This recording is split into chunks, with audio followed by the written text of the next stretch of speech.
풍요롭고 행복한 100세 시대를 위한 시간입니다. 100세 톡톡.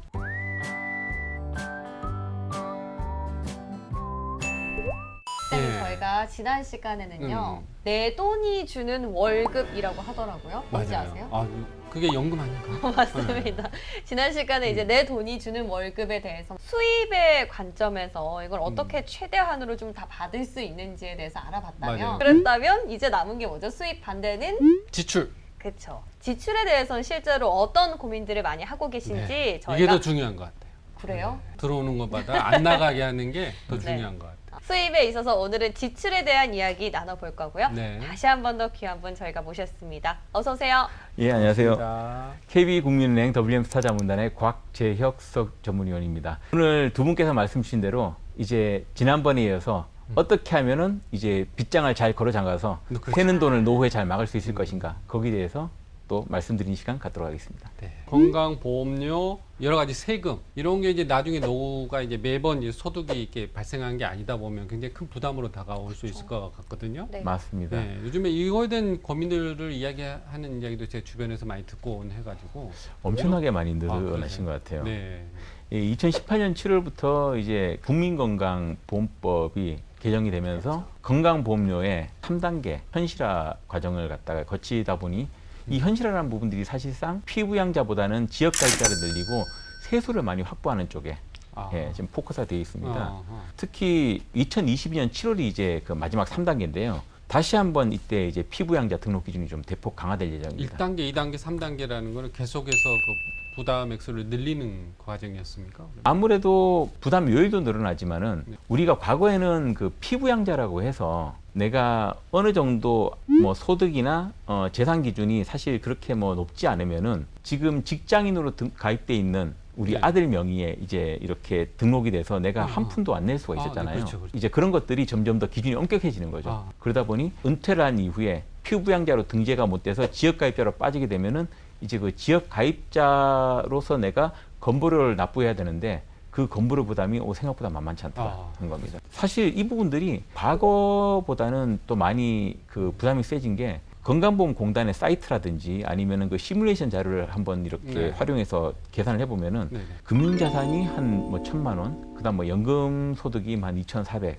뭐 이렇게 해서 대체로 보면 한 3,400 넘게 연간. 예. 네. 그렇게 지금 살짝 넘게 그 연간 소득이 있고 뭐 주택도 이제 건보료 산정 기준에 맞게 재산세 과세 표준에 그러니까 아마 시가로 치면 거의 한 180%나 200% 정도 수준이 이제 적용되기 때문에 재산세 과세 표준액 기준으로 한 5억 정도면은 5억. 예, 한 시가로는 뭐 한 10억 정도 또 봐야 될 겁니다. 그리고 이제 뭐 그랜저 한 3,000cc 정도 가지고 있는 어떻게 보면은 웬만한 대기업에서 그냥 열심히 근무해서 네. 정년 퇴직하신 분들 같으면은 그런 집 하나 가지고 있고 뭐 IRP나 뭐 그다음 또 내가 계좌에 연금 또는 금융소득 좀 가지고 있고 네. 이런 분들 같은 경우도 사실 이제는 지역가입자로서 건보료를 갖다 많이 납부를 해야 된다는 건데 대체로 계산을 해보면 한 월 30만 원이 넘는 와, 맞네요. 수준이라고 보시면 됩니다. 부담이 점점 가중되고 있는 것 같은데. 네, 맞습니다. 뭐 이런 부분들은 어떻게 상담이 들어오면 어떻게 네, 해주시나요?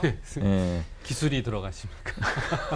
일단은 이것도 좀 사전에 미리 좀 준비해 두는 부분들이 있으면 제일 좋고요. 아까 말씀드렸던 대로 처분한다든지. 네네. 건강보험료 같은 경우는 어차피 부과되는 게 세대 단위예요. 사실 그래서 이거는 뭐 증여라든지 이런 식의 처리는 아니고 부채 부담이 큰 부동산 같은 걸 미리 사전에 처분한다든지 이런 식으로 접근하셔야 될 겁니다. 건보료를 보통 절감하기 위한 방법도 여러 가지가 있을 수는 있는데 네네. 그러면 이제 좀 심플하게 한 3가지 정도 뭐 누가 봐도 공통적인 부분들만 말씀드리면은 첫 번째로는 과거 연봉이 아주 높지가 않았거나 또는 아니면 반대로 그 재산 기준이 이제 큰 부분이 있어요. 요거를 좀 말씀드리기 위해서 잠깐 그 건보료의 그 지역가입자 부과 체계를 말씀드리면은 현재 지역가입자의 건강보험료 부과 체계는 크게 두 가지로 나뉩니다. 네. 소득 기준, 재산 기준. 이제 2022년 7월부터는 소득 기준이 연 2천만 원 이상. 이 소득 기준은 이제 뭐 연금 소득, 그러니까 공적연금은 해당됩니다. 그리고 뭐 근로소득, 그다음 사업소득, 기타 소득 이게 다 합산이 되는 거고요. 그리고 이제 재산세 과세 표준액 기준으로 말씀드렸던 그 재산은 3억 6천 3억 넘어가면. 6천. 그러니까 연 2천만 원에 자산은 3억 6천. 예. 그러니까 이제 이게 5호 조건으로 들어가기 때문에 지금은 웬만큼 자산을 모으시고 그냥 그러네. 은퇴만 하셔도 그게 그러네. 다 해당이 다 된다고 해당이 봐야 될 돼요. 것 같아요. 예. 네. 제가 말씀드리고 싶은 부분들은 이제 건보료를 절감할 수 있는 첫 번째 방법으로 소득이 그렇게 과거 직장 다닐 때 많지 않았고 또는 그 현재 재산 기준이 은퇴 이후에도 너무 많아서 만약에 지역 가입자로 분류됐을 때 건보료 부담이 이제 커질 것 같다 그러면은 네. 이미 계속 가입 신청이라는 걸 하시면 됩니다. 이 이미 계속 가입 신청이라는 거는 우리가 지금 그 직장 다닐 때 우리 두 분도 그 건강보험료를 내긴 내는데 직장에서 대신 내잖아요. 나는 사실 나간 줄도 잘 모르죠. 아, 네. 예, 직장인 가입자 같은 경우는 이제 소득 기준으로만 이게 적용이 되고요. 네. 그리고 그나마 반을 회사에서 내주죠. 네, 그렇죠. 그것과 동일한 형태로 이미 계속 가입 신청을 하면은 네. 내가 과거 직장에 있었던 그 수준의 건강보험료만 납부를 하면 되는 겁니다. 3년까지 최장 그러니까 적용이 됩니다. 지역 가입자의 경우 부담이 더 크다면 이미 계속 가입을 해가지고 맞습니다. 직장에서 내는 만큼으로 그 비용 부담을 좀 줄일 수 있다. 예, 맞습니다. 네네. 최장 3년까지 적용이 되고요. 네, 네. 예, 네. 끝까지 적용되면 좋겠지만 그건 아니고요. 네. 그리고 이제 은퇴한 이후에 이제 지역 가입자로 전환된 그 이후 2개월 전에 신청하시면 됩니다. 그래서 그 전에 내가 예상되는 그 지역 가입자로서의 보험 금액과 과거 인사과나 급여팀에 이제 문의를 하셔서 네, 내가 네. 납부한 그 건강보험료를 한번 비교해 보시고 네. 저렴한 쪽으로 아. 선택하시면 될 것 같아요. 아, 네. 또 하나 같은 예. 경우는 이제 비과세 금융 상품 같은 경우는 아까 제가 금융소득도 이 소득 기준에 포함된다고 그렇죠. 말씀드렸잖아요. 네. 근데 어쨌건 비과세 금융 상품은 여기 포함되지 않습니다. 예. 그리고 이제 뭐 연금저축이나 IRP 같은 사적연금 상품도 여기 포함이 안 되거든요. 아, 그래서 이런 것들은 최대한 이제 활용을. 해약하지 말고 최대한 활용하시는 게 아, 좋다는 네. 말씀드리고 마지막으로는 이 건강보험료를 지역가입자로 등록됐을 때 부담하는 기준이 재상정되는 그 시기가 매년 10월에서 11월에서 그 다음에 10월까지가 이렇게 적용돼요. 네. 근데 중간에 예를 들어서 내가 뭐 그 종합소득 신고를 했는데 소득이 줄었거나 재산을 처분했거나 할 수 있잖아요. 예, 그렇죠. 그럴 때는 이제 리얼타임으로 바로바로 적용을 받을 수 있도록 그 건보료 조정 신청을 따로 하시면 돼요.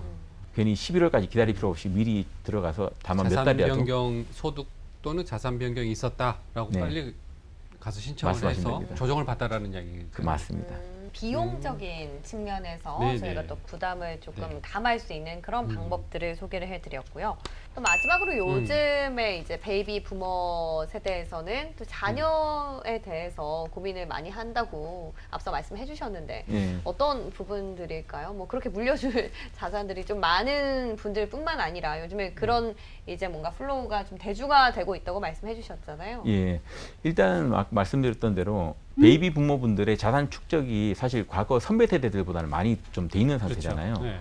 예를 들어서 그분들이 이제 사망하셨다거나 이제 뭐 이런 것들을 가정할 때 상속세가 야 집안 침대에 상속세가 나오겠어 이럴 수 있습니다. 근데 한번 생각을 해보면은 처음에 내가 사망을 한 그 피상속인의 관점에서 볼 때 집이 12억짜리가 한 채 있다 그러면은 네. 일괄 공제가 일단 5억이고요. 그다음 배우자가 살아있다면 이제 배우자 공제 5억을 추가로 받을 수 있습니다. 네, 네. 그러면은 2억은 2억이 납니다. 예 세금을 내야 되는 내야 되죠. 예 네. 부분이 생기는 과세 거죠. 대상인 거죠. 2억이. 맞습니다. 네. 그러면은 뭐 여기서 물론 다른 공제들이 또 있긴 있는데 우선 그냥 심플하게 놓고 이 2억이라는 부분들이 이제 뭐 세금이 나온다 그러면은 우리 그 상속세 과세 기준으로 보면은 세율 기준으로 보면 3천만 원 정도를 이제 내야 되는 거죠. 아. 상속세 과세 표준이 다 확정되고요. 모든 공제가 다 끝난 다음에 이제 1억에 해당하는 부분은 10% 그러니까 이제 1천만 원 네, 네. 세금을 내야 되는 거고요. 음. 또 나머지 5억에 해당하는 부분들은 20%, 아, 예, 10억에 해당하는 부분 30% 이런 식으로 계속 이게 세율이 누리는 올라가네요. 예. 그래서 제가 아까 예를 네네. 드렸지만은 네네. 10억 남짓하게 재산이 있는데도 이게 상속세가 나올 수 있네 라는 부분들은 아까 말씀드렸던 대로 뭐 지금 집안채 갖고 있으면 서울에서 네. 웬만하면 이제 10억이 넘는 그런 상황인데 세금 부담을 안 안을 수가 없다는 거죠. 그래서 이런 부분들을 어떻게 미리 좀 그 세금을 더 줄일 것인가. 제일 좋은 방법들 또 제일 많이 활용하는 방법들은 역시 사전 증여라고 볼 수 있고요. 사전에 미리미리 증여해서 그 증여 재산에 대한 그 공제를 보통 10년 단위로 해서 미성년자 2천만 원, 성년자 5천만 원씩 5천만 이렇게 원. 칩니다. 그렇죠. 그리고 사전 증여 같은 경우는 상속세와 달리 상속세는 죽은 피상속인의 재산을 모두 합산하잖아요. 네. 그래서 그 사람에게 모두 이걸 재산을 합산하기 때문에 아무래도 과세되는 금액이 커질 수밖에 없는데 증여는 수증자 받으시는 분들 개개인으로 하다 보니까 물론 뭐 요새 1년에 있는 경우도 많지만 대체로 이제 2년여가 넘는다 감안하면은 네, 배우자분까지 네, 네. 해서 아, 네. 아무래도 분산이 될 수밖에 없죠. 그래서 좀 더 유리하다라고 볼 수 있습니다. 증여를 증여를. 분산을 해서 증여를 하면은 기본적으로 증여세가 상속세보다는 적게 나올 적게 수밖에 나오는 없는 구조죠. 그렇게 되면은. 그래서 이런 사전 증여도 사실 미리 플랜을 세워두시면은 내가 예를 들어서 지금 자녀가 한 30대 초반에 결혼을 할 때 내가 한 3억 5천 정도 뭐 전세금이라도 좀 준다고 증여를 그 시점에 와서 턱 해버리면은 아마 계산하면 못돼도 5천만 원 정도 그렇죠. 세금이 나올 거예요. 네. 3억 5천만 원을 증여했는데 전세금 네. 내라고. 그럼 5천만 원 또 증여해야 되는 그러니까, 그런 격인 거죠. 네. 그런데 이제 예를 들어서 뭐 10대 때부터 한 5천만 원, 1억 5천, 1억 5천 해서 각 연령대별로 이렇게 나눠서 증여를 했다고 해보면은 제가 이전에 시뮬레이션을 돌려봤을 네네. 때는 한 2,300 정도 수준으로 거의 반 가까이 절약을 할 수 거의 있거든요. 그러네요. 예. 근데 이제 많은 분들이 그 사전 증여란 시스템이 있음에도 불구하고 신고를 안 해서 예. 재수가 좋게 운이 좋게 또 안 걸리면은 또 괜찮으니까 기다리시다가 그 시기를 좀 놓치시는 분들이 많은 것 같아요. 그게 이제 그런 겁니다. 그 우리가 횡단보도를 무단횡단하는 게 원래는 범칙금 내야 되잖아요. 네. 예, 근데 하시는 분들도 종종 계시긴 하죠. 예, 안 걸리니까. 아, 예, 뭐 이제 그런 개념으로 봐야 되는 거지. 사실상 일단 그 세법상에서는 어쨌거나 부의 이전이 필요 생활비라든지 또는 아니면 뭐 그 학교 등록금이라든지 이런 게 아니면 원래 세금을 내도록 그렇게 네. 돼 있다고 보시면 됩니다. 자, 저희가 금융이란 주제로 지금 몇 시간 동안 다뤘잖아요. 네. 자, 근데 저는 사례로 이렇게 들으니까 훨씬 더 와닿고, 네, 너무 유익한 시간이 되지 않았나 싶습니다. 네. 오늘 말씀 여기서 인사드릴게요. 고맙습니다. 네, 수고하셨습니다. 네. 저희는 또 다음 이 시간에 다시 돌아오겠습니다. 구독과 좋아요 많이 눌러주시고요. 백세 톡톡